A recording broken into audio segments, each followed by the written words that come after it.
பேதாசுதன் பரிஸ்டாவின் பெயராலே ஆமேன். நம் கடவுள் இயேசு கிறிஸ்துவின் சமாதானம் நம்மோடு என்றும் இருப்பதாக. இன்றைய வார்த்தை: கடவுளின் ஒவ்வொரு வாக்கும் பரிசோதிக்கப்பட்டு நம்பத்தக்கதாய் விளங்குகிறது.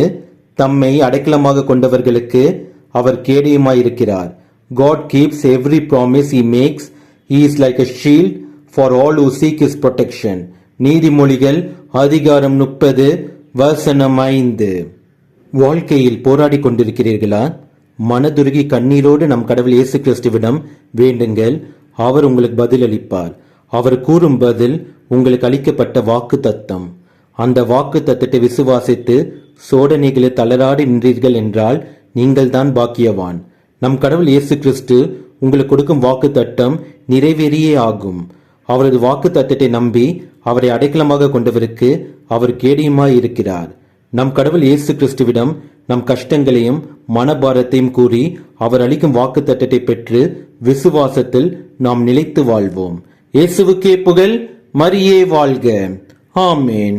இன்று பிறந்த நாள், திருமண நாள் காணும் அனைவருக்கும் கடவுளின் ஆசீரும் அருளும் சமாதானமும் நிறைவாக கிடைப்பதாக.